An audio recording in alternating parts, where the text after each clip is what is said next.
Udah aku record ya. Bismillahirrahmanirrahim. Assalamualaikum warahmatullahi wabarakatuh. Sebelumnya kami dari kelompok 6 yang terdiri dari 5 orang. Saya sendiri Darmansyah, ada rekan-rekan saya Desa Recenta Abadi, Reza Fauzan Baru, Fahmi Riza, dan Dian Surya. Jadi di sini kami akan memaparkan proposal penelitian yang kami buat. Nah, yang pertama akan memaparkan adalah saya sendiri. Di sini saya akan memaparkan proposal penelitian yang saya buat. Nah, ini proposal penelitian saya. Jadi, topik atau judul yang saya buat adalah pengaruh pemberian jus apel hijau terhadap denyut nadi dan indeks kelelahan atau depresi vaskular poli SMA Negeri 1 Berat. Nah, tujuan proposal skripsi ini salah satunya adalah untuk sebagai salah satu syarat memenuhi tugas mata kuliah metodologi penelitian olahraga semester ini. Mungkin saja atau mengantar bab dari isi.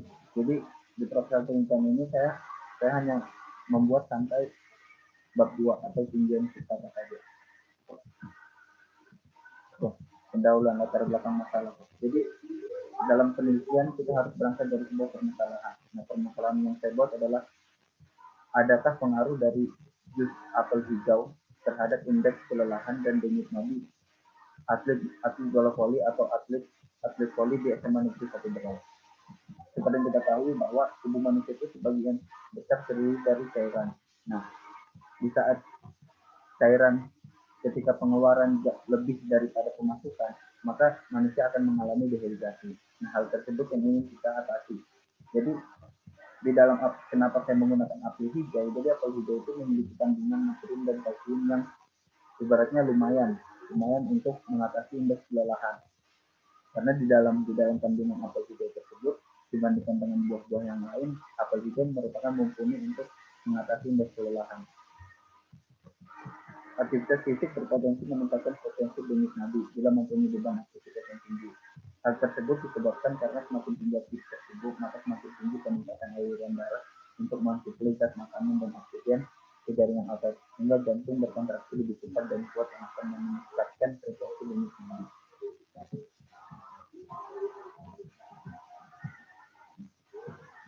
Oleh karena itu, orang yang melakukan latihan fisik membutuhkan makanan yang mampu menurunkan asam laktat. Jadi, apel hijau ini menurut penelitian sebelumnya itu dikatakan bahwa mampu untuk menurunkan asam laktat. Oleh karena itu, saya menggunakan apel hijau. Selain gampang ditemukan, murah harganya, dan juga isi kandungannya yang bisa menjadi bahan penelitian saya. Gitu. Alasan memilih kenapa di Kabupaten Berau sama Negeri 1, ya karena itu merupakan asal daerah saya, dan saya penelitian yang ini berangkat dari penelitian khususnya penelitian yang dilakukan oleh mahasiswa Universitas Negeri Malang. Jadi di proposal penelitian itu topiknya itu pengaruh pemberian apel hijau terhadap pemulihan atau setelah latihan fisik pada atlet BKMS sepak takraw FKWM. Nah, dari situ saya mencoba untuk mengubah sedikit. Yang awalnya dia apel hijau, saya menggunakan jus apel hijau. Jadi dan orangnya juga yang dia menggunakan atlet sepak takraw, saya menggunakan atlet bola voli. Seperti itu. Nah, rumusan masalah ada 4. Adakah pengaruh pemberian jus apel hijau terhadap denyut nadi dan indeks kelelahan otot pada siswa ekstrakurikuler? Adakah pengaruh pemberian jus apel hijau terhadap daya tahan otot? Adakah pengaruh pemberian jus apel hijau terhadap aktivitas fisik pada siswa ekstrakurikuler? Dan adakah pengaruh pemberian jus apel hijau terhadap kebugaran jasmani pada siswa ekstrakurikuler? Itu rumusan masalah yang saya angkat dari proposal penelitian ini. Nah, tujuannya apa sih? Kenapa saya menggunakan penelitian ini? Jadi ada beberapa tujuan yang saya cantumkan dalam proposal penelitian ini. Di antaranya adalah untuk mengetahui pengaruh pemberian jus apel hijau terhadap denyut nadi dan indeks kelelahan otot pada siswa ekstrakurikuler bola voli di SMA Negeri 1 Berat. Untuk mengetahui zat gizi yang terkandung dalam apel hijau dan mengetahui pengaruh pemberian jus apel hijau terhadap denyut nadi, mengetahui pengaruh pemberian jus apel hijau terhadap daya tahan otot, mengetahui pengaruh pemberian jus apel hijau terhadap aktivitas fisik, dan mengetahui pemberian jus apel hijau terhadap kebugaran jasmani pada siswa ekstrakurikuler bola voli SD SMA Negeri 1.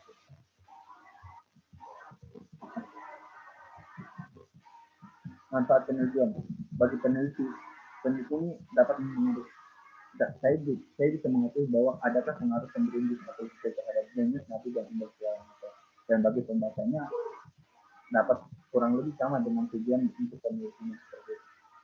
Ruang lingkup saya lakukan di SMA negeri di SMA saya, dan ruang lingkup waktu itu saya rencanakan pada tahun 2020. Selain ini mengkaji tentang pengaruh pemberian di strategi terhadap jenis nabi dan indeks lain atau pada sukses sesuai pola strategi SMA negeri. Nah, tinjauan pustaka.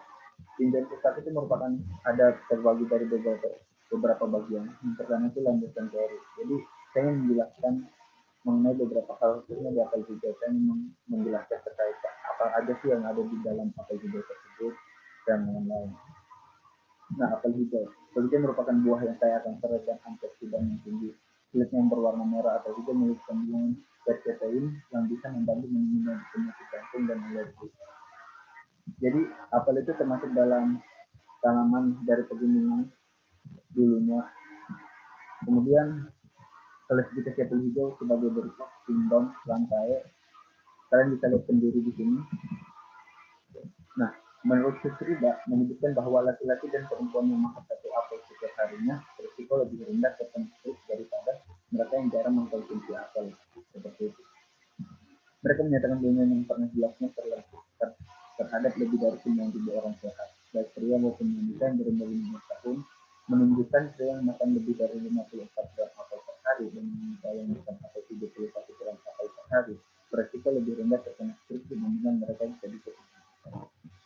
Nah, jadi di dalam apel ini ada kandungan mineralnya. Mineral itu merupakan salah satu unsur yang memegang peranan penting dalam pemeliharaan fungsi tubuh, baik pada tingkat sel, jaringan, organ maupun fungsi tubuh.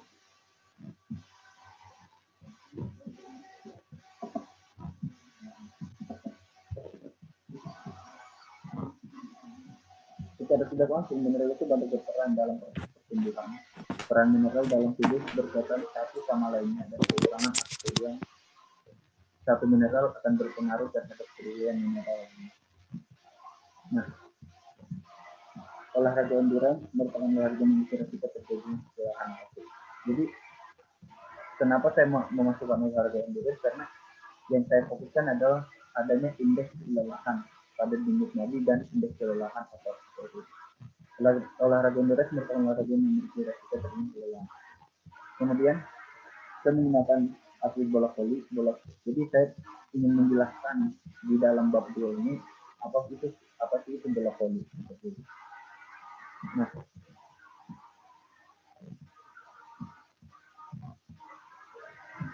oke, denyut nadi. Denyut nadi itu merupakan suatu gelombang yang teraba pada arteri bila darah dipompa keluar jantung. Jadi kalian bisa merasakan denyut nadi kalian.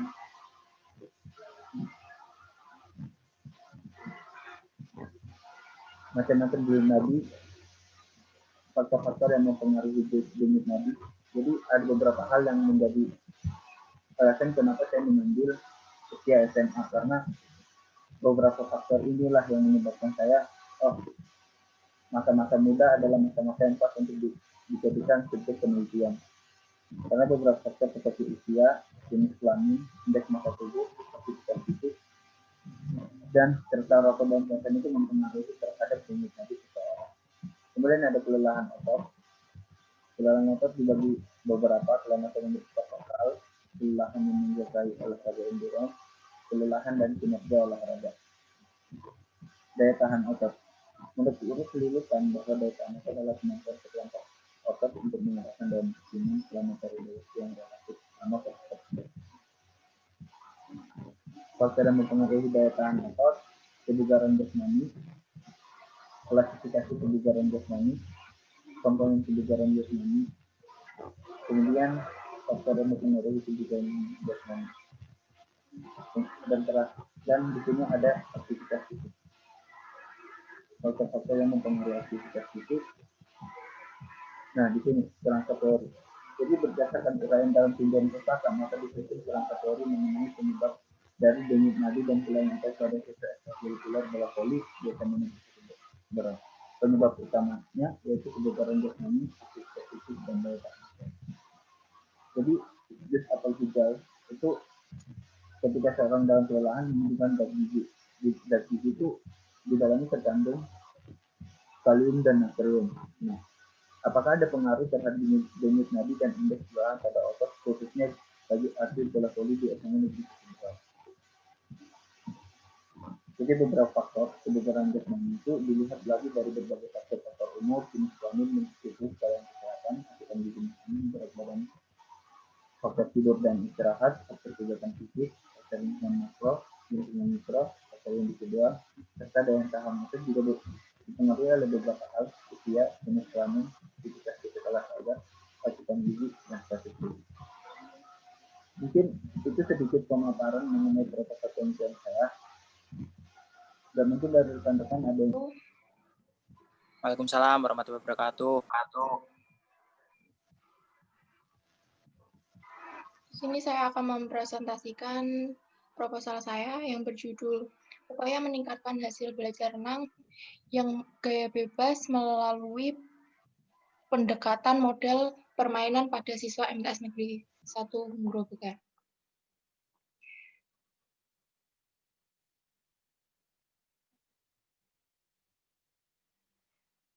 Yang ada kata pengantar.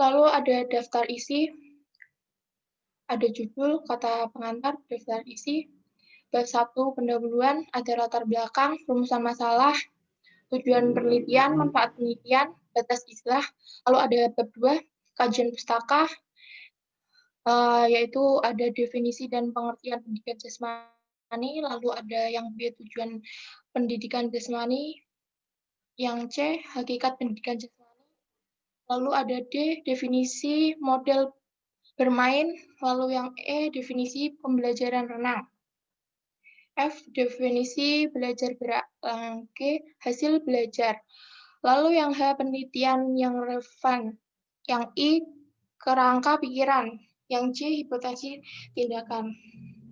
Lalu ada daftar gambar.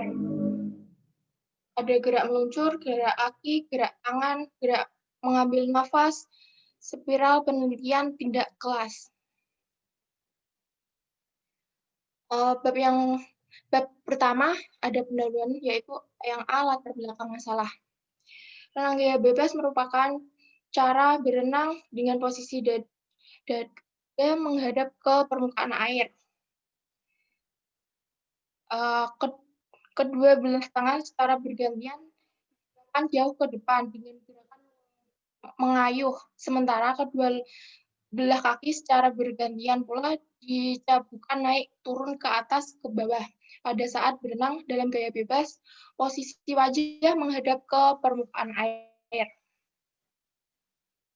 Pernafasan dilakukan saat lengan digerakkan keluar dari air, di mana tubuh menjadi miring dan kepala berbalik ke samping sewaktu mengambil nafas. Perenang bisa memiliki menoleh ke kiri atau ke kanan.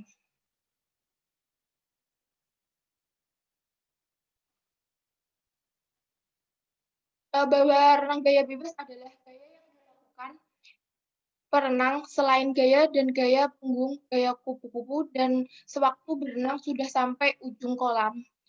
Perenang bisa menyentuh dinding kolam dengan apa saja dari badan perenang.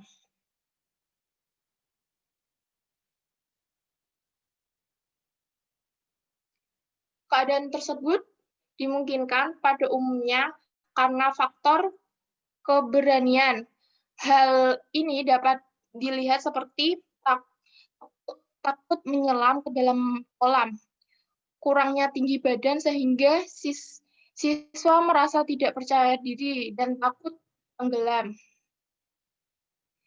Para siswa juga mengalami kesulitan gerakan sehingga siswa tidak bisa melihat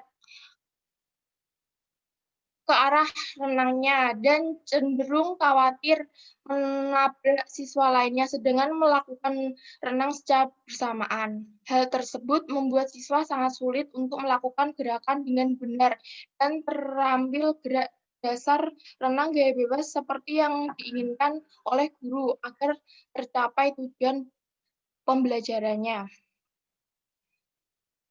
Setiap guru senantiasa mengharapkan agar anak didiknya dapat mencapai hasil belajar yang optimal. Peran guru sangatlah dibutuhkan untuk mendukung terciptanya suasana belajar mengajar yang aktif, kreatif, dan menyenangkan serta memungkinkan siswa berprestasi secara maksimal. Berdasarkan tujuan pembelajaran Penjaskors dapat dikatakan bahwa mata pelajaran Penjaskors syarat dan materi yang kompleks sehingga menuntut guru untuk memilih strategi, metode, dan pendekatan pembelajaran yang tepat.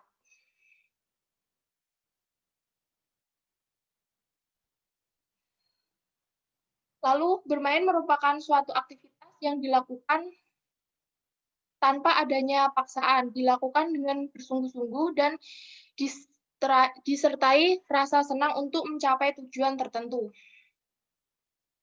Aktivitas bermain pada anak-anak banyak dilakukan aktivitas jasmani. Aktivitas jasmani ini sangat penting bagi anak-anak masa pertumbuhannya.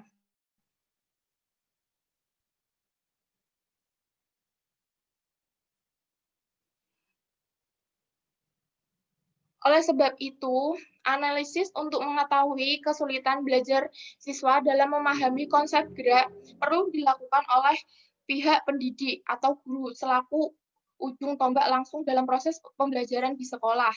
Letak jenis dan faktor penyebab kesulitan siswa perlu diketahui. Media mungkin untuk cari alternatif pemecahnya.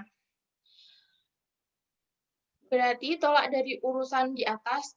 Dari permasalahan yang muncul, maka penelitian bermaksud melakukan penelitian tidak kelas.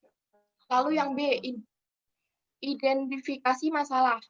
Berdasarkan latar belakang masalah yang telah diuraikan di atas, dapat didefinisikan beberapa masalah sebagai berikut. Yang pertama, siswa MTS Negeri 1 Grobogan dalam mengikuti pembelajaran gerak dasar renang gaya bebas masih kurang semangat. Lalu yang kedua, terdapat beberapa siswa MTS Negeri 1 Grobogan yang pasif dan kurang antusias dan proses pembelajaran serta siswa masih kurang memahami tentang gerak dasar renang yang bebas. Lalu ada rumusan masalah berdasarkan latar belakang dan identifikasi maka dapat dirumuskan masalah penelitian sebagai berikut. Yang pertama, apakah dengan model permainan berupa kucing dan anjing menggunakan cara berenang bebas dan meningkatkan kemampuan renang gaya bebas siswa? Yang kedua, apa dengan model permainan berupa kolangan menggunakan cara berenang bebas dapat meningkatkan kemampuan renang gaya bebas siswa?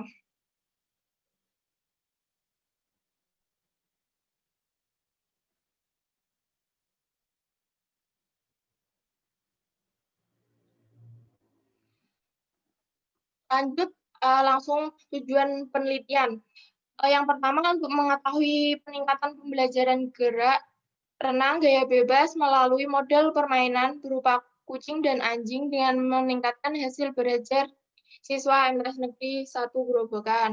Yang kedua, untuk mengetahui peningkatan pembelajaran gerak dasar renang gaya bebas melalui model bermain berupa kolongan dan meningkatkan hasil belajar siswa MTS Negeri 1 Grobogan.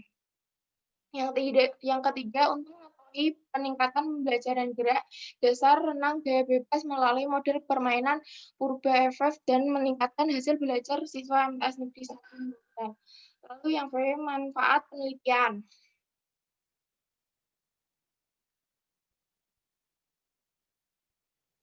Satu, bagi guru dapat memberikan sumbangan pemikiran dalam menentukan metode dan model atau pendekatan yang sesuai dengan tingkat pertumbuhan dan perkembangan anak, sehingga anak dapat mengoptimalkan segenap kemampuan dan tercapailah keberhasilan pembelajaran. Lalu yang kedua, ada bagian sekolah. Sekolah hasil penelitian ini diharapkan dapat menjadi masukan bagi sekolah dalam merumuskan kebijakan kurikulum khususnya pada mata pelajaran Penjaskes. Yang ketiga, bagi program studi Penjaskes. Lalu yang B, batasan istilah. Untuk menghindari salah tafsir dalam penelitian ini, berikut dijelaskan batasan istilah variabel penelitian sebagai berikut. Yang pertama ada hasil belajar. Lalu yang kedua ada renang. Yang ketiga model permainan. Lalu yang keempat renang. Lalu model bermain pada dasarnya. Lalu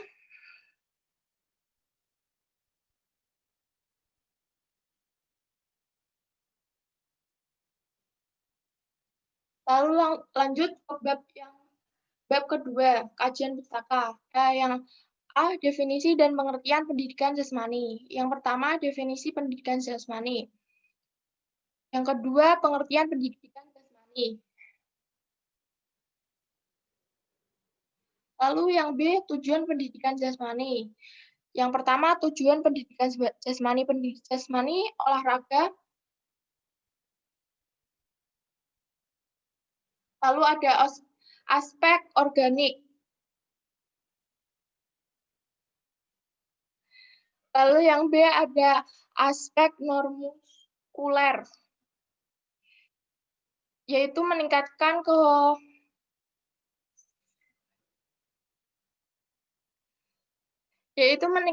keharmonisan antara fungsi saraf dan otot. Yang C ada aspek perspatual, yaitu mengembangkan kemampuan menerima dan membedakan isyarat. Lalu yang D ada aspek kognitif.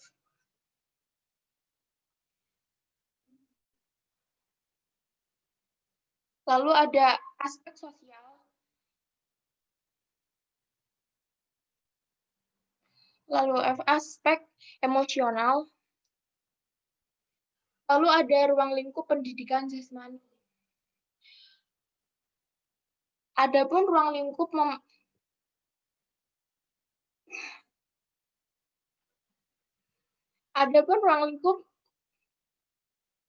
mempelajari Penjaskes untuk jenjang SMA atau sederajat yang penulisan kutip menurut kurikulum 2006.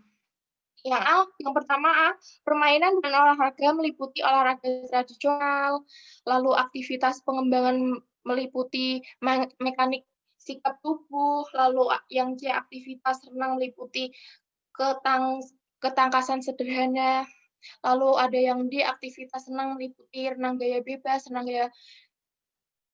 lalu yang E, aktivitas air meliputi permainan di air, lalu F, pendidikan luar kelas meliputi piknik, lalu yang G, kesehatan meliputi penanaman budaya hidup sehat dan kehidupan sehari-hari.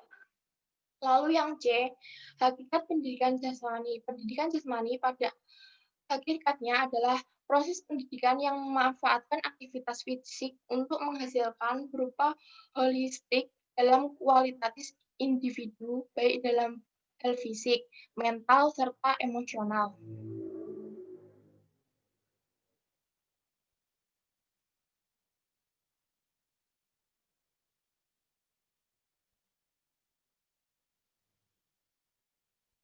Lalu di definisi model bermain. Yang pertama ada model bermain. Pada dasarnya setiap orang menyukai hal-hal berhubungan dengan permainan. Sebab secara refleks mereka spontan akan bergerak sesuai sifat individunya masing-masing, baik dari cara bicara, bertindak, dan bertingkah laku.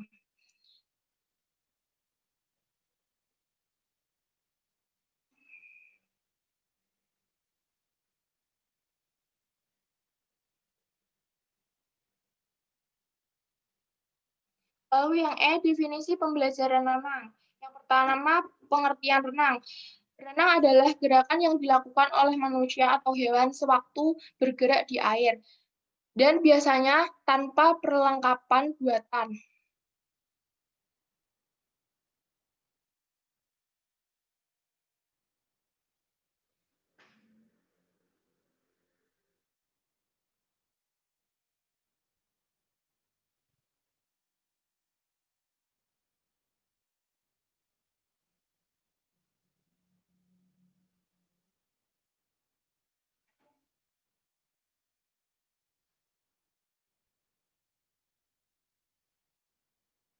Lalu ada definisi belajar gerak. Definisi belajar gerak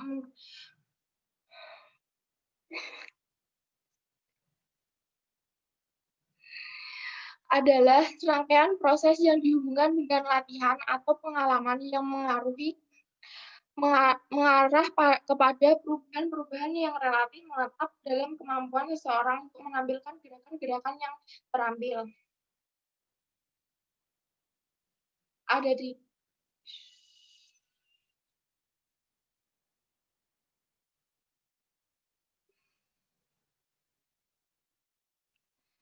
Lalu hasil belajar. Definisi hasil belajar dan mengajar merupakan konsep yang tidak bisa dipisahkan.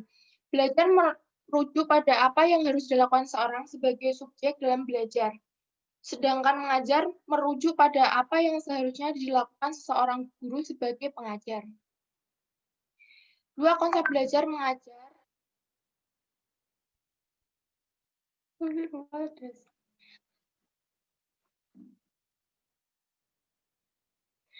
Lalu ada tujuan belajar.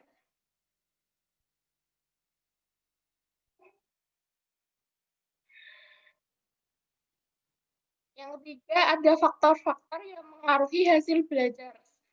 Seperti telah ditemukan pada paparan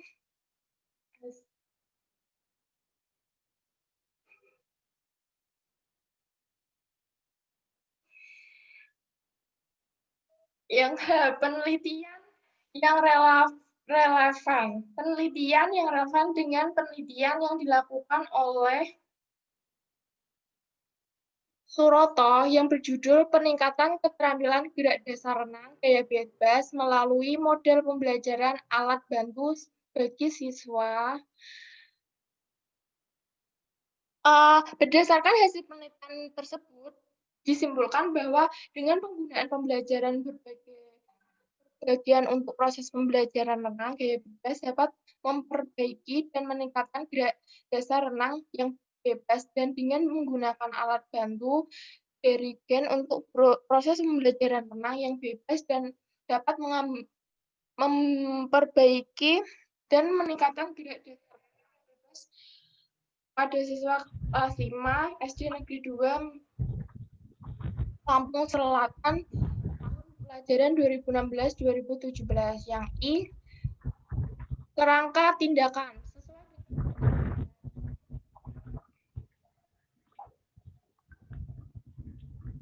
Yang I, kerangka pikiran. Kualitas hasil belajar keterampilan renang akan ditentukan proses pembelajaran renang yang baik, dan kualitas suatu pembelajaran renang akan ditentukan bagaimana seorang pengajar mengelola pembelajarannya. Metode pembelajarannya yang selama ini diterapkan dalam proses pembelajaran renang, khususnya teknik dasar maupun teknik lanjut renang gaya bebas, kurang inovatif sehingga siswa masih mengalami kesulitan dalam menguasai penguasaan teknik renang gaya bebas. Belum sempurna. Lalu yang J, hipotesis tindakan. Sesuai dengan kajian teori yang telah dipaparkan sebelumnya, rumusan hipotesis tindakan pada penelitian ini yaitu jika model permainan merupakan kucing dan anjing diterapkan pada TS Negeri 1 Grobogan, maka kemampuan renang gaya bebas siswa meningkat. Yang kedua, jika model bermain berupa kolongan diterapkan pada pembelajaran renang di MTS Negeri 1 Grobogan, maka kemampuan renang gaya bebas siswa meningkat. Jika model permainan berupa estafet diterapkan pada pembelajaran renang di MTS 1 Grobogan, maka kemampuan renang gaya bebas bisa meningkat. Sekian presentasi dari saya, kurang lebihnya saya mohon maaf.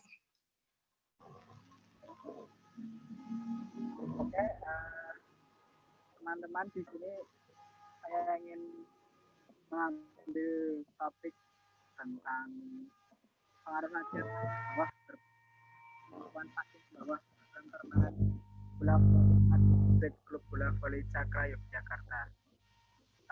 Saya mengapa mengambil topik ini karena masih banyak atlet pada klub bola voli Cakra ini yang belum hampir 50% belum bisa menggunakan teknik pasif bawah yang benar. Oke, nama saya Muhammad Tirya Bandaru.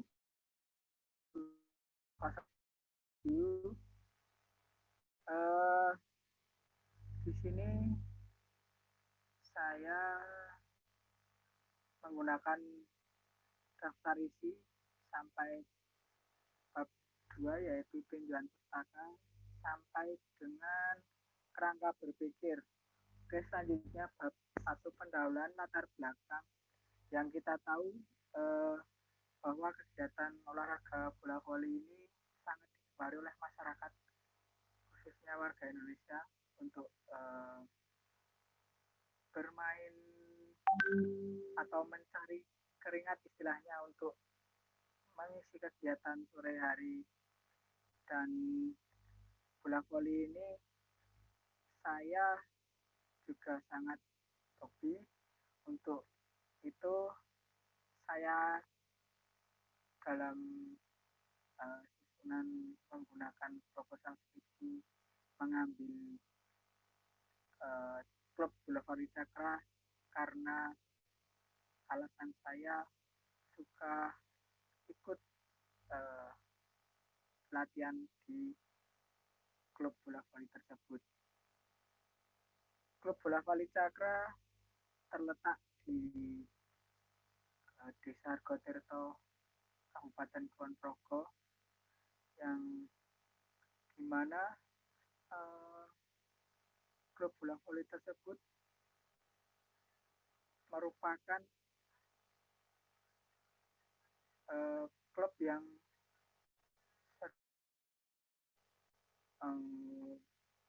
berlatih secara rutin. Kemudian saya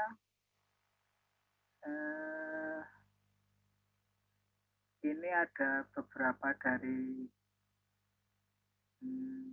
ilmuwan-ilmuwan bahwa perkembangan voli di Indonesia ini semakin banyak diterima dan digemari oleh masyarakat. Bahkan di sekolah-sekolah, pemain bola voli ini menjadi mata pelajaran yang wajib diajarkan. Ini sangatlah wilayah negara kita. Oke teman-teman, langsung saja pada topik pembahasan passing bawah, yaitu merupakan teknik dasar dari bola voli. Teknik ini digunakan biasanya untuk lawan setelah melakukan servis untuk menggunakan passing bawah, kemudian menerima spike atau pukulan smash yang keras pada lawan, itu pasti menggunakan teknik passing bawah. Bagaimana cara melakukan? Saya ingin mencontohkan sederhana. Pasang ke kuda-kuda kaki yang sangat kuat, kemudian kedua lengan tangan lurus ke depan, lutut ditekuk, dan jika bola mendekat pada lengan kita, maka kedua lengan kita diayunkan. Namun itu penjelasan yang secara singkat saya mungkin ini yang saya share screen ini, lihat di screen teman-teman berapa teknik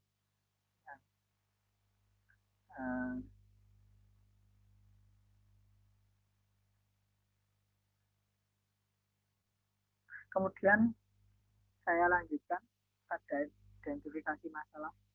Apa faktor yang mempengaruhi kemampuan pasien bawah dalam permain bola voli pada atlet cakra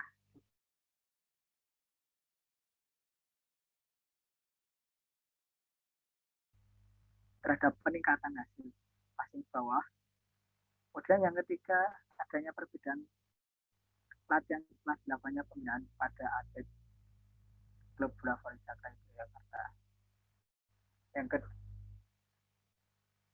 ketiga yaitu pembatasan masalah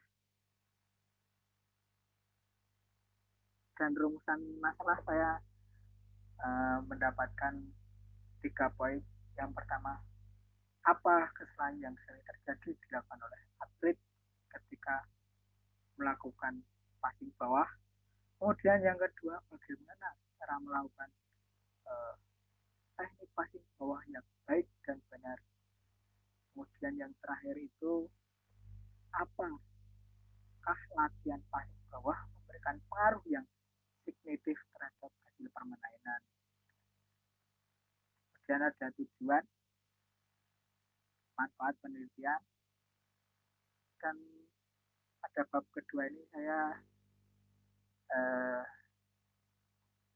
mengambil landasan teori. Pertama, permainan bola dimainkan oleh 2 regu di mana setiap regu beranggotakan 6 orang. Ini saya paragraf pertama ini memulai dengan sistem permainan.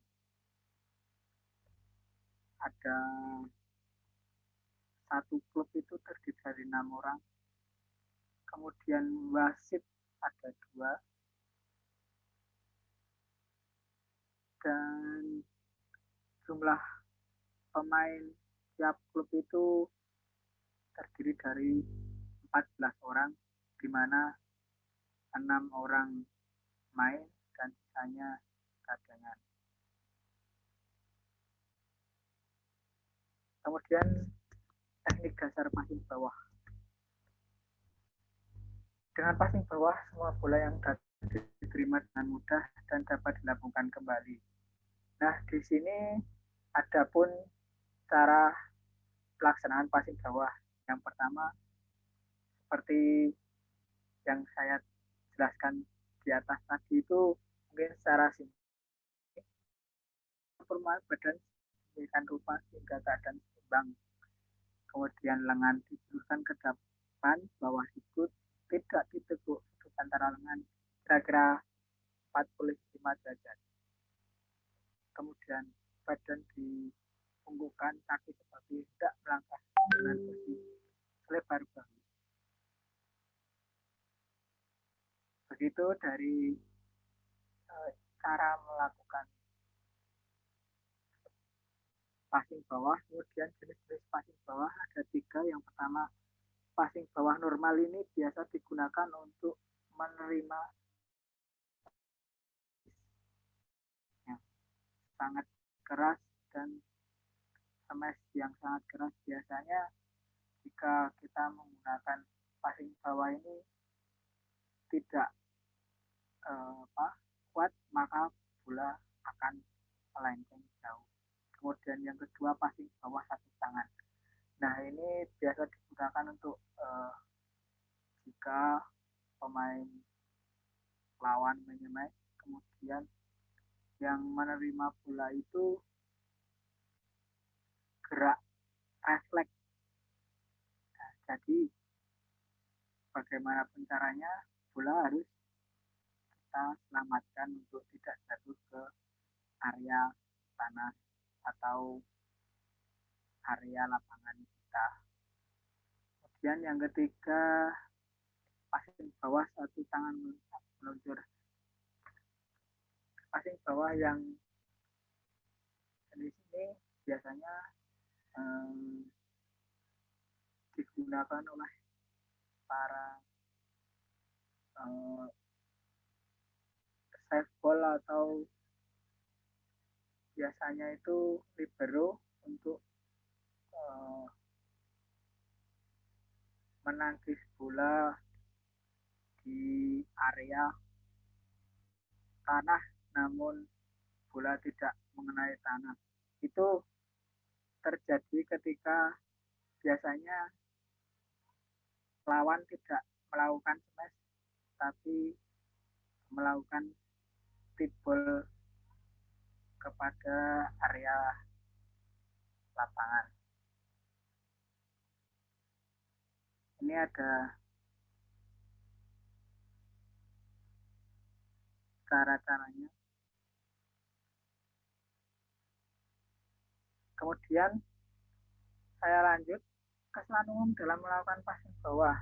Nah, ini sangatlah banyak sekali kesalahan. Yang pertama, lengan pemukul tidak diteguk sehingga papan sempit bidangnya ini berakibat bola berputar menyeleweng arahnya. Terlalu banyak gerakan lengan.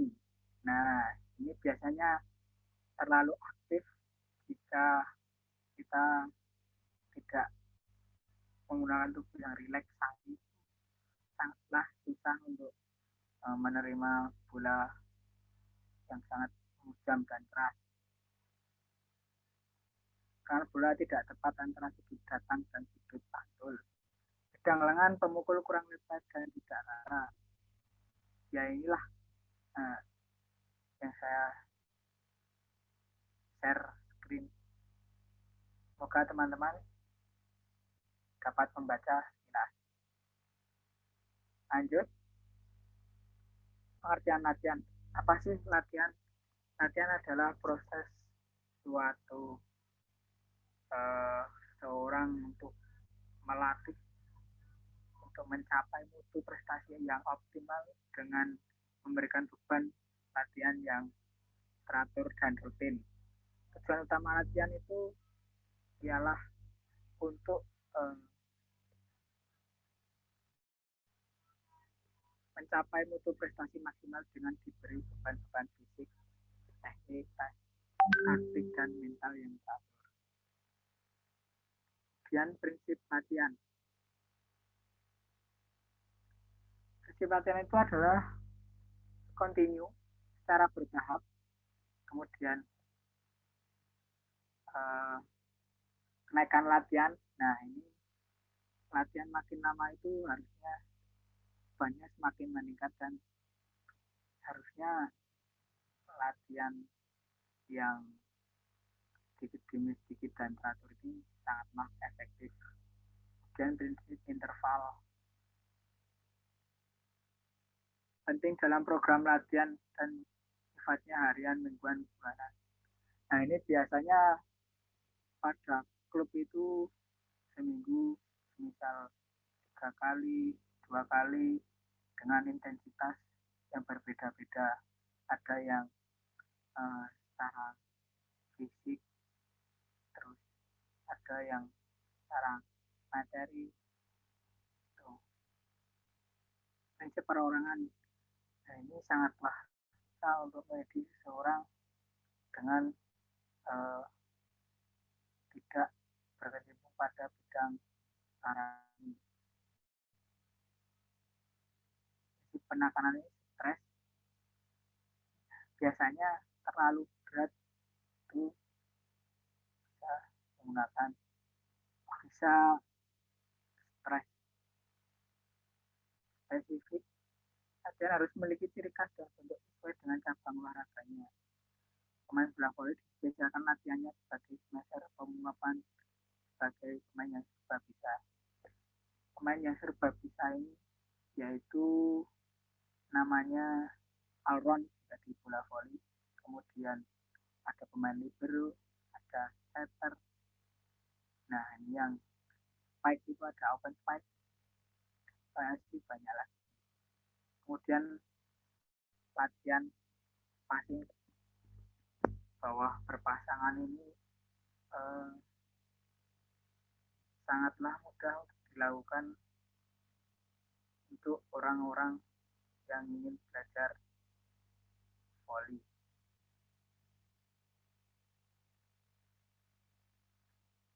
Kerangka berpikir, permainan bola voli merupakan sebuah permainan yang menggunakan keterampilan dasar servis, kemudian diterima dengan passing, kemudian smash dan block. One set up ini biasanya pada setter. Demikian presentasi dari saya. Tidak ada salah, mohon dimaafkan. Wabillahi taufiq wal hidayah. Wassalamualaikum warahmatullahi wabarakatuh. Jika ada pertanyaan dari teman. Oke, assalamualaikum warahmatullahi wabarakatuh. Salam sejahtera untuk kita semua. Salam Om Swastiastu, Namo Buddhaya, Salam Kebajikan. Selamat malam teman-teman. Perkenalkan, nama saya Dian Surya Firmansyah. NIM saya 621141810. Di sini saya akan memaparkan proposal skripsi dengan judul Tingkat Keterampilan Teknik Dasar Futsal pada siswa peserta ekstrakurikuler futsal di SDIT Robani. Nah, perlu saya beri informasi bahwa penelitian ini penelitian deskriptif ya. Nanti sifatnya memberikan informasi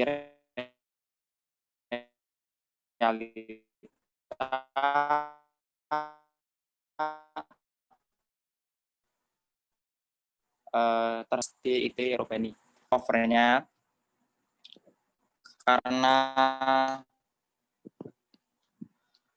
karena saya menggunakan HP ini logonya di samping ya.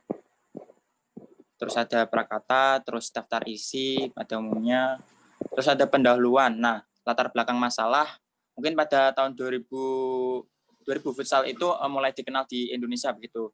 Nah, maka dari itu sampai sekarang 2020 itu futsal di daerah saya sendiri di Kendal, di kalangan Kendal itu sangat mendominasi terhadap olahraga selain mungkin sepak bola, terus voli, tapi di Kendal sendiri itu yang paling mendominasi adalah olahraga futsal gitu. Jadi dapat dimainkan oleh anak-anak ataupun orang dewasa begitu.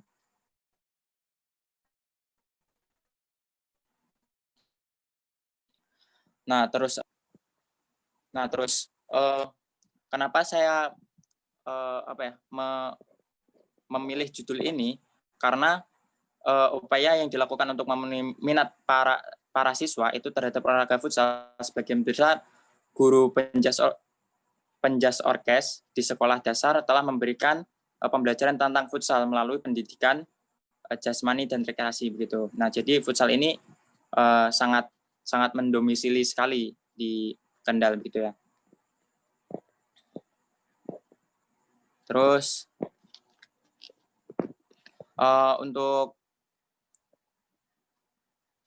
untuk rumusan masalahnya itu berdasarkan latar belakang yang telah dikemukakan di atas, teman-teman bisa baca sendiri nanti. Maka permasalahan dapat dirumuskan sebagai berikut: seberapa baik tingkat keterampilan teknik dasar futsal siswa peserta ekstrakurikuler futsal di SDIT Robani. Ya, SD ini berada di Kabupaten Kendal. Terus untuk tujuan penelitian yaitu sesuai dengan masalah yang telah disampaikan di atas. Untuk mengetahui tingkat keterampilan teknik dasar ya pada siswa di SDIT Robani. Terus untuk manfaatnya, yang pertama itu ada manfaat teoritis, itu memberikan sumbangan pengetahuan tentang tingkat futsal peserta ekstrakurikuler futsal di SDIT Robani. Terus ada manfaat praktis.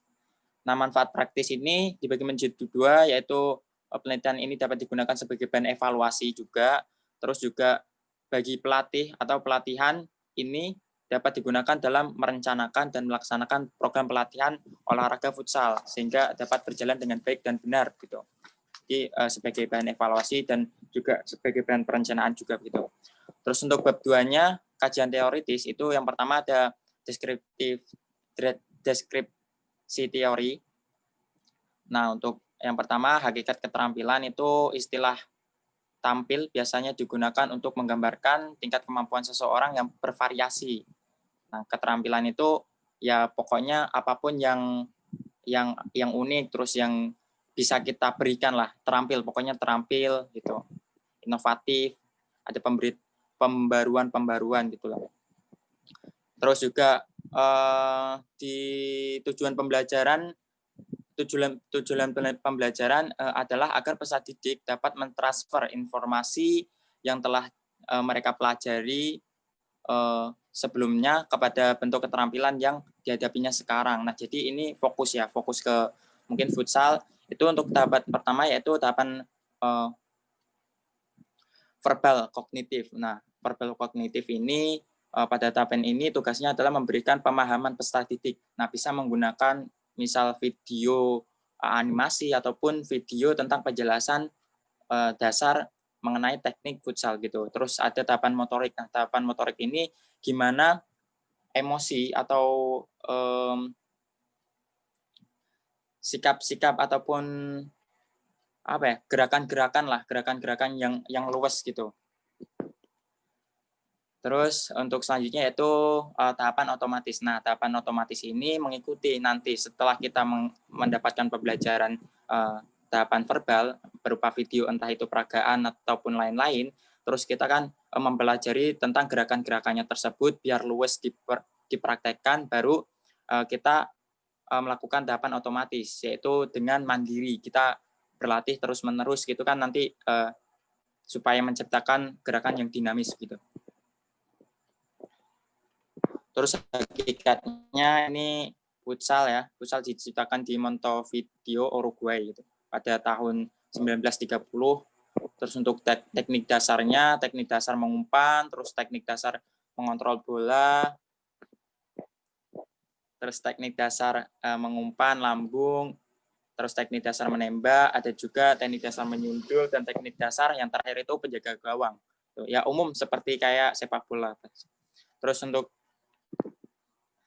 untuk selanjutnya yaitu karakteristik siswa sekolah dasar. Ini menurut Sugiono ya, pada tahun 2011 itu ada beberapa karakteristik anak usia dasar itu perlu lebih diketahui oleh para guru dasar gitu. Jadi tidak dilepas supaya nanti proses pembelajarannya itu bisa berjalan dengan lancar gitu. Terus ini yang pertama yaitu anak SD senang bermain, anak SD senang bergerak juga kita perlu memahaminya gitu. Terus hakikat ekstrakurikuler pada umumnya adalah kegiatan yang dilakukan siswa atau sekolah atau universitas di luar jam pembelajaran. Jadi kayak ekstra pembelajaran ekstra gitu. Nah, untuk jenis-jenisnya ini jenis ekstrakurikuler, terus jenis keberhasilan itu juga pelaksanaannya harus konsisten, terus ada pembimbingnya, ada pelatihnya, terus ada evaluasi setiap hari ataupun setiap kegiatan ekstrakurikuler gitu. Terus di sini juga untuk partisipasinya itu ada kelas 5, yaitu kelas 5A dan kelas 5B, yang di situ ada 24 siswa laki-laki ya. Jadi ini partisipasinya kelas 5 berjumlah 24 itu. Terus ada kerangka berpikir. Nah, futsal adalah permainan tim yang dimainkan dengan memperebutkan bola. Mohon maaf, notif masuk semua karena ini saya menggunakan share screen HP ya. Terus mungkin dalam kerangka berpikir ini, dalam permainan bola futsal itu ada beberapa yang harus ditingkatkan, yaitu salah satunya yaitu skill, terus ada emosional juga harus dikontrol. Ya, selamat malam. Perkenalkan, nama saya Kamriza. Sebelumnya mohon maaf karena tadi terkendala sinyal dan juga device, saya baru bisa Zoom sekarang, dan juga maaf juga untuk teman-teman saya. Ya, saya akan menyambungnya lagi. Saya di sini akan menjelaskan tentang proposal skripsi saya yang berjudul Pengaruh Keseimbangan Terhadap Kemampuan Mewasihgeri dalam Olahraga Karate di Dojo Ganeka SMP Negeri 1 Kebun Agung. Ya, langsung saja kita ke daftar isinya. Yang pertama ada prakata, yang kedua daftar isi, bab 1, yang terdiri dari pendahuluan, latar belakang, rumusan masalah, tujuan penelitian, dan kegunaan penelitian. Untuk bab 2-nya sendiri, yaitu yang pertama kajian pustaka, pengertian karate, teknik dasar karate, aliran-aliran dalam olahraga karate, pengertian keseimbangan, mawashigiri, kerangka pemikiran, hipotesis penelitian, dojo ganeka, dan juga daftar pustakanya. Langsung kita menuju bab 1, yaitu pendahuluan. Yang pertama adalah latar belakang. Karate adalah seni bela diri yang berasal dari Jepang. Seni bela diri karate ini dibawa masuk ke Jepang lewat Okinawa. Seni bela diri ini pertama kali disebut Tote, yang berarti tangan Cina, Pak. Waktu karate masuk ke Jepang, nasionalisme Jepang pada itu sedang tinggi-tingginya. Sehingga Sensei Ginjin Funakoshi mengubah kanji Okinawa, Tote atau tangan Cina dalam kanji Jepang menjadi karate atau tangan kosong, agar lebih mudah diterima oleh masyarakat Jepang. Karate terdiri dari atas dua kanji. Yang pertama adalah kara, yang berarti kosong, dan te yang berarti tangan. Yang kedua kanji disebut digabungkan menjadi tangan kosong. Untuk teknik dasar pada olahraga karate, latihan dasarnya dibagi menjadi 3. Yang pertama ada Kihon, kata, dan juga komite. Untuk Kihon sendiri yaitu latihan teknik-teknik dasar karate seperti teknik memukul, menendang, dan menangkis. Untuk kata yaitu latihan jurus atau bunga karate yang biasanya digunakan untuk kesenian atau keindahan saja. Yang terakhir adalah komite, yaitu latihan tanding atau sparring yang biasanya itu juga dilakukan untuk pertandingan. Pada zaman sekarang, karate juga dapat dibagi menjadi aliran tradisional dan aliran olahraga. Aliran tradisional lebih menekankan aspek bela diri dan teknik tempur, sementara aliran olahraga lebih menemukan teknik-teknik untuk pertandingan olahraga. Keseimbangan adalah kemampuan seorang mengendalikan organ-organ syaraf otot atau suatu kemampuan tubuh untuk dapat melakukan gerakan dasar tumpuan yang kecil dan jauh dari letak titik berat badan dalam waktu tertentu, tidak berubah atau goyang. Dalam karate sendiri, keseimbangan merupakan faktor yang sangatlah penting untuk melakukan berbagai teknik karate. Salah satu teknik yang sangat membutuhkan keseimbangan adalah melakukan teknik tendangan mawashigiri. Teknik tendangan ini merupakan salah satu teknik tendangan yang lumayan sulit dalam olahraga karate, karena teknik ini sangat membutuhkan keseimbangan dari karateka itu sendiri, sehingga karateka dapat melakukan tendangan mawashigiri berkali-kali atau terus-menerus. Dalam pertandingan karate sendiri, mawashigiri memberikan poin untuk badan 2 poin dan jika mengenai kepala 3 poin. Tetapi banyak pelatih maupun karateka yang ketika pertandingan malah menggunakan teknik pukulan saja dan jarang menggunakan teknik tendangan ini.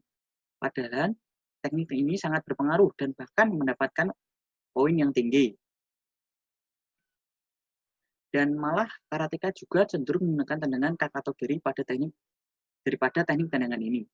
Alasan peneliti mengambil judul ini adalah bahwasanya mawashigiri merupakan salah satu teknik penting dalam olahraga karate. Apabila dalam suatu pertandingan mawashigiri yang sering digunakan akan memudahkan karateka untuk mendapatkan poin. Begitu juga dengan keseimbangan yang memiliki peran penting dalam keberhasilan mawashigiri. Dalam olahraga karate, kenyataan yang terjadi di tempat latihan atau di pertandingan bahwa kemampuan atlet atau karateka masih kurang baik karena keseimbangan yang belum terlatih. Padahal unsur keseimbangan sangatlah diperlukan dalam olahraga ini. Berasal dari latar belakang di atas, maka penulis mengangkat judul pengaruh keseimbangan terhadap kemampuan mawashigiri dalam olahraga karate di Dojo Ganeka SMP Negeri 1 Kebun Agung.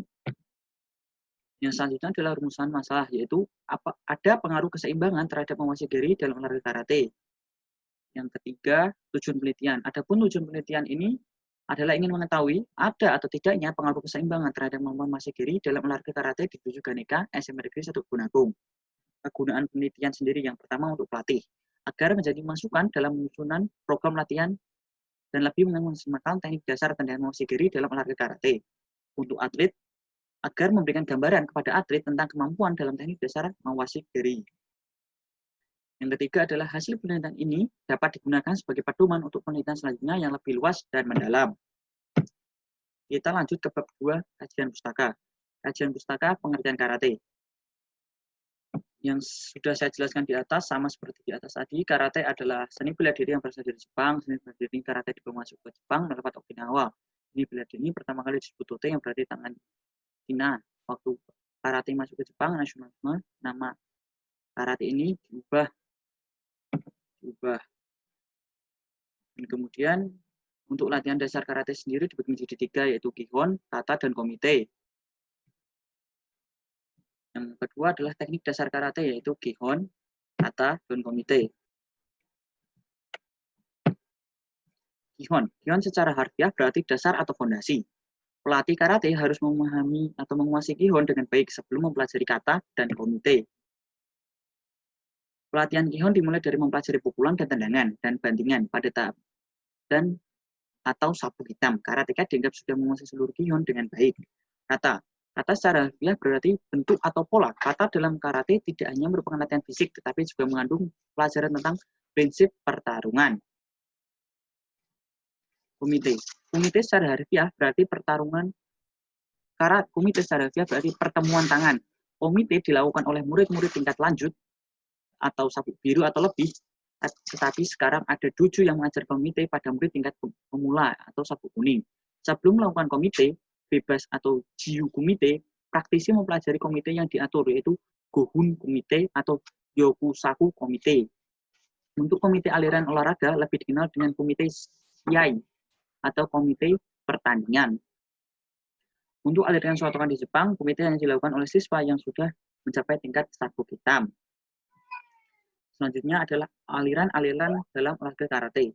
Aliran dalam olahraga karate ada 4. Yang pertama Shotokan, yang kedua Goju-ryu, yang ketiga Shitoryu, dan yang keempat adalah Wado-ryu. Shotokan adalah nama pena Hinjin Fukonishi. Hinjin Funakoshi. Kan dapat diartikan sebagai gedung atau bangunan, sehingga Shotokan dapat diartikan sebagai perguruan Fukonishi. Hinjin Fukonishi merupakan pelopor yang membawa ilmu karate dari Okinawa ke Jepang. Gerakan Shotokan cenderung linear atau frontal, sehingga praktisi Shotokan berani langsung beradu pukulan atau tangisan dengan lawan. Yang kedua adalah Goju-ryu. Goju memiliki arti keras atau lembut. Aliran ini memadukan teknik keras dan teknik lembut, dan merupakan salah satu perguruan karate tradisional di Okinawa yang memiliki sejarah yang panjang.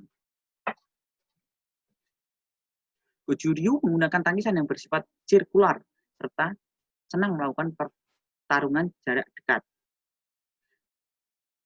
Yang ketiga adalah Shitoryu. Aliran Shitoryu terkenal dengan keahlian bermain kata. Terbukti dari banyaknya kata yang diajarkan di aliran Shitoryu, yaitu ada 30-40 kata. Dalam pertarungan, ahli karate Shitoryu dapat menyesuaikan diri dengan kondisi. Mereka bisa bertarung seperti Shotokan secara frontal maupun dengan jarak rapat seperti Goju. Yang terakhir adalah Wado-ryu. Wado-ryu adalah aliran karate yang unik karena berakar pada seni bela diri Shindo Yoshin-ryu Jujutsu, sebuah aliran bela diri Jepang yang memiliki teknik kuncian, persendian, dan lemparan. Hingga Wado-ryu selain mengajarkan karate juga mengajarkan teknik kuncian, persendian, dan lemparan atau bantingan Jujutsu. Sedangkan aliran karate lain yang besar walaupun tidak termasuk dalam 4 besar JKF antara lain adalah Kyokushin, Shorin-ryu, Uechi-ryu. Selanjutnya adalah pengertian keseimbangan. Seperti halnya kerangka bangunan rumah, kerangka tubuh manusia pun memiliki titik keseimbangan. Titik keseimbangan merupakan titik yang menjaga keseimbangan seluruh kerangka yang menopang bangunan tubuh manusia agar tetap berdiri kokoh bila ia bergeser. Menurut Sumedi Santoso, keseimbangan adalah kemampuan untuk mempertahankan keseimbangan selama istirahat atau berhenti pada waktu melakukan suatu seri gerakan tertentu. Adapun Harsono 1988 mengemukakan bahwa keseimbangan atau balance adalah kemampuan untuk mempertahankan sistem neuromuskular kita dalam kondisi statis atau mengontrol sistem neuromuskular tersebut dalam suatu posisi atau sikap yang efisien selagi kita bergerak. Keseimbangan adalah kemampuan seorang mengendalikan organ-organ saraf atau suatu kemampuan tubuh dapat melakukan gerakan dasar tumpuan yang kecil dan jauh dari letak titik berat badan dalam waktu tertentu, tidak berubah atau goyang. Keseimbangan terbagi atas 2 kelompok, yaitu keseimbangan statis, kemampuan tubuh untuk menjaga keseimbangan pada posisi tetap, atau sewaktu berdiri dengan satu kaki, berdiri di atas papan, keseimbangan. Keseimbangan dinamis adalah kemampuan untuk mempertahankan keseimbangan ketika bergerak. Faktor-faktor yang mempengaruhi keseimbangan badan. Yang pertama adalah letak titik berat badan dan luas dasar penumpu. Yang kedua, jalannya garis berat badan, kekuatan dari luar, dan gaya geseran. Yang terakhir adalah letak segmen badan. Selanjutnya adalah Mawashigiri. Dalam karate, teknik tendangan sama pentingnya dengan teknik tangan. Bahkan sebenarnya tendangan punya kekuatan yang lebih besar dari pukulan tangan. Pada waktu menendang, keseimbangan yang baik sangat diutamakan. Bukan saja karena berat badan hanya tertentu pada satu kaki, saja untuk merasakan keseimbangan adalah mutlak bahwa seluruh permukaan telapak kaki penunjang ditancap kuat-kuat dan mantap ke lantai.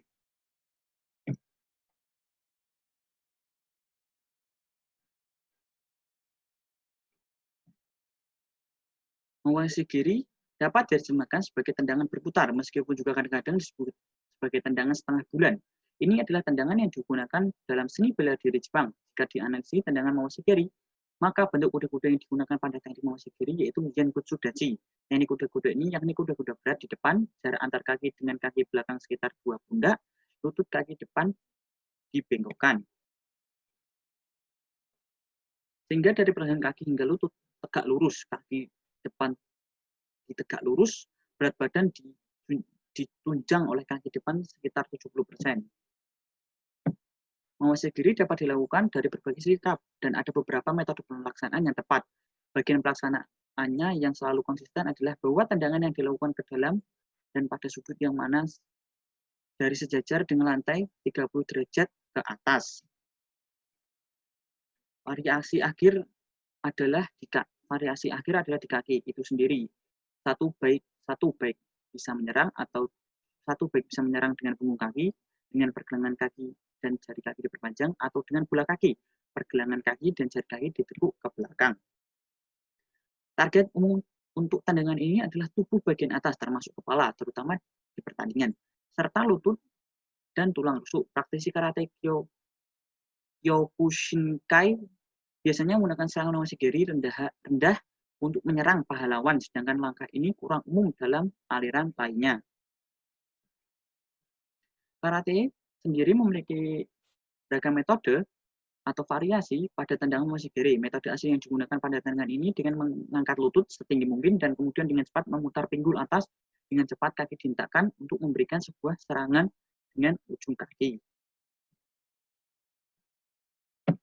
Yang selanjutnya adalah kerangka pemikiran. Adapun kerangka pemikiran dimaksud adalah sebagai berikut. Yang pertama, berdasarkan hasil observasi di lapangan, penelitian karateka di Ganika Desmond Gunaku masih kurang fokus dalam menguasai teknik Mawashigiri.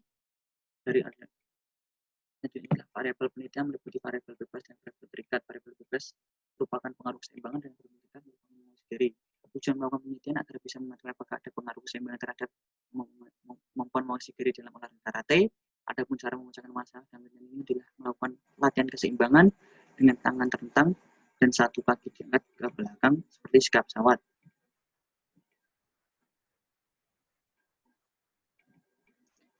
Yang selanjutnya, hipotesis penelitian.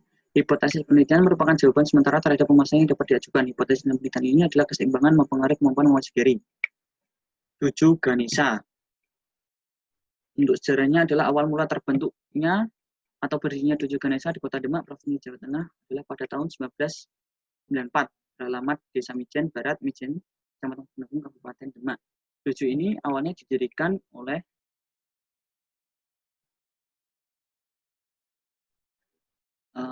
Sensei Ali Mudori atau yang akrab dipanggil Pak Ali, pemegang sabu hitam dengan tingkat dan 5. Beliau adalah pelatih sekaligus pendiri Dojo Ganesha.